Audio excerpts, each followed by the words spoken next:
मध्य प्रदेश में फरवरी में तैयारियों के बीच नगरीय निकाय चुनाव का एक बार फिर यहां टल सकते हैं। संक्रमण के बाद अब कोरोना वैक्सीन के चलते नगरीय निकाय चुनाव पर ब्रेक लगने जा रहा है। कोरोना के चलते राज्य निर्वाचन आयोग ने निकायों के चुनाव फरवरी तक टाल दिए थे। अब कोरोना वैक्सीन के टीकाकरण के चलते चुनाव इस वित्तीय साल में नहीं हो सकेंगे, क्योंकि टीकाकरण अभियान कई चरणों में होगा।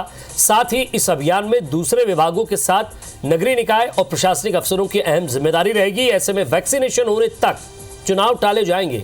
सरकार का कहना है कि चुनाव कराने का फैसला राज्य निर्वाचन आयोग को लेना है, जबकि सरकार की कोशिश जल्द से जल्द चुनाव कराने की है।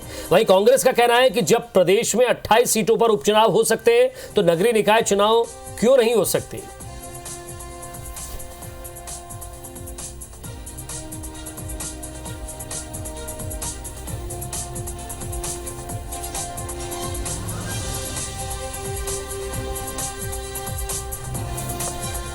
तो चुनाव का फैसला राज्य निर्वाचन आयोग को लेना है, लेकिन अब इसको लेकर एक बार फिर असमंजस की स्थिति बन गई है। कोरोना को लेकर चुनाव आगे बढ़ाए गए थे, फिर अब वैक्सीनेशन को लेकर ये कहा जा रहा है कि वैक्सीनेशन की वजह से और आगे बढ़ सकते हैं, लेकिन अब इस पर सियासत जरूर हो रही है।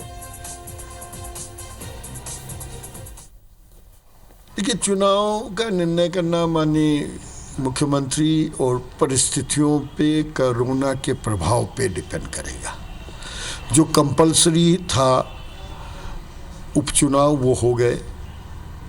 इसमें ऐसी कोई कंपल्शन नहीं है कि इसी तारीख को हो। सही परिस्थिति सही समय पर सबकी रिपोर्ट के अनुरूप माननीय मुख्यमंत्री जी और चुनाव आयोग मिलकर तय करेंगे। सरकार नगरीय निकाय चुनाव कराने की स्थिति में नहीं है। पहले कोरोना कोविड की वजह से फरवरी मार्च तक के लिए टाल दिए, और अब वैक्सीन आने वाला है तो वैक्सीन एक उनके लिए बहाना हो जाएगा।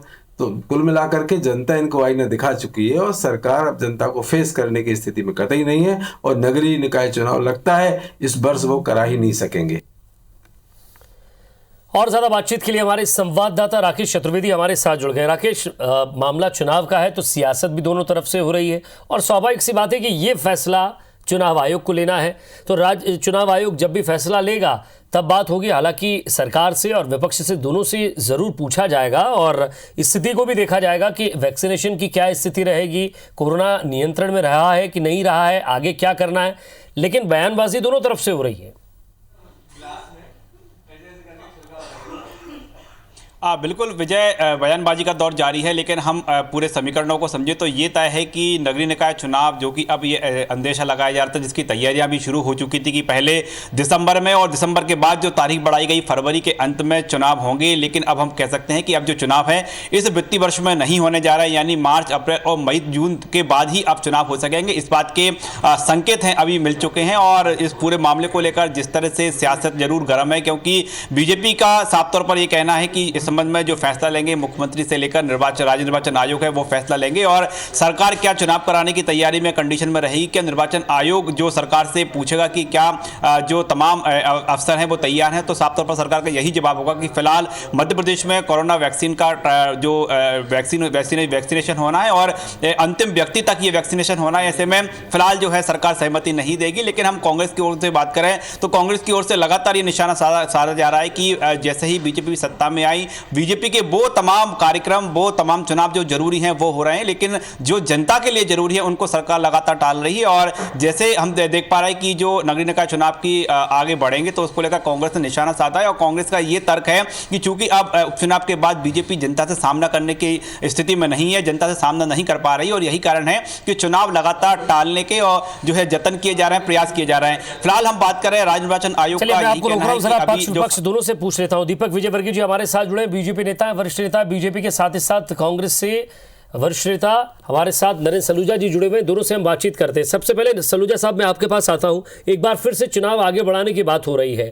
पहले भी जब चुनाव आगे बढ़े थे तो आपकी तरफ से रिएक्शन आया था कि आखिर ऐसी क्या बात है कि बार बार आगे ले जा रहे हैं चुनाव को। देखो, भारतीय जनता पार्टी वास्तविकता जानती है, वो कोरोना के आड़ लेकर चुनाव को आगे बढ़ाना चाहती है। उसके पीछे कारण है, जनता में असंतोष है। कोरोना काल के अंदर जिस प्रकार से आर्थिक व्यवस्था डगमगा गई, झूठे वादे किए थे, पहले बिजली बिल माफ की बात की गई, फिर स्थगित की बात की गई, अब वसूले जा रहे हैं। जिस प्रकार से छतरपुर का एक मामला सामने आया कि किसान ने आत्महत्या की और अंग अपने बेच के बिजली बिल वसूली की बात करी, देश भर में काले कानून, जो किसान कानून है उसका विरोध हो रहा है, किसान आंदोलन कर रहा है, पूरी तरह से युवा बेरोजगार है, महिलाओं की अस्मिता के साथ खिलवाड़ हो रहा है। छतरपुर सिंगरौली में भी एक बच्ची के साथ किस प्रकार से आंखें निकालकर दहन की घटना हुई। ऐसी कौन सी उपलब्धि जो भाजपा की 9-10 महीने की सरकार की, जिसको लेकर जनता के बीच में जाए? असंतोष है। सिंधिया महाराज मंत्रिमंडल का गठन हुआ है, भाजपा के विधायकों का, हमने अजय विश्नोई का ट्वीट देखा, उनका दर्द झलक रहा है। बड़ा असंतोष है। भारतीय जनता पार्टी टूटने की कगार पर है और ऐसा लग रहा है भारतीय जनता पार्टी दो खेमों में बढ़ चुकी, बिकाऊ टिकाऊ महाराज वर्सेस भाजपा। तो जिस प्रकार से भारतीय जनता पार्टी ना वीडी शर्मा अपनी टीम बना पा रहे हैं, ना निगम मंडल बन पा रहे हैं, जिस प्रकार से महाराज मंत्रिमंडल के सिर्फ 2 सदस्यों को शामिल किया गया, अब जो हारे हुए हरल्ले मंत्री हैं उनकी भी निगम मंडल में ताजपोशी की तैयारी, महाराज का दबाव चल रहा है। शिव प्रकाश जी को भारतीय जनता पार्टी नेतृत्व ने समन्वय की जवाबदारी दी। एक बड़ा असंतोष भारतीय जनता पार्टी में पूरे मध्य प्रदेश पे। तो मेरे को तो ऐसा लग रहा है कि मध्यावधि चुनाव आ सकते हैं। अभी स्थिति तो उस हिसाब की लग रही है। बड़े असंतोष को देखते हुए कहीं ना कहीं मध्यावधि चुनाव नहीं हो जाए, इसी संभावना है। इसलिए चुनाव को आगे बढ़ाया जा रहा है। जी दीपक जी, क्या कारण रह रहा है? बार बार अलग अलग तर्क आ रहे हैं। चुनाव आयोग भी इस पर निर्णय लेगा फिलहाल तो, लेकिन आपकी पार्टी क्या चाहती है? देखिए, चुनाव आयोग जो भी फैसला लेगा हम उसके हल फैसले के साथ है और हम चुनाव आयोग के फैसलों का राजनीतिकरण नहीं करते हैं। जो राजनीतिक परिस्थितियां हैं, जो सामाजिक परिस्थितियां हैं, जो आर्थिक परिस्थितियां हैं अभी समाज के सामने, वो सबको दिख रही हैं। अब ऐसे में अगर कांग्रेस पार्टी को चुनाव की जल्दी है तो भैया सबसे पहले अपने अध्यक्ष का चुनाव निपटा लें।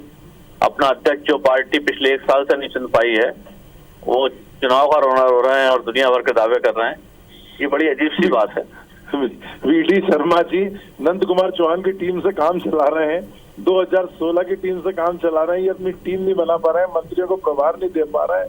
ये हम पे हमारे अध्यक्ष को लेके नहीं देखें, पहले अपने आईने में जाके। यही हमारा आग्रह है आपसे, यही हमारा आग्रह है कि अपने पहले अध्यक्ष चुन ले राष्ट्रीय स्तर पे, उसके बाद दूसरी पार्टियों के अंदर मध्य प्रदेश की बात चल रही है। दीपक जी, मध्य प्रदेश आ जाइए। अपन रशिया, चीन और पाकिस्तान और खालिस्तान और नक्सलवादी सब छोड़ दें, मध्य प्रदेश की बात कर लीजिए जरा।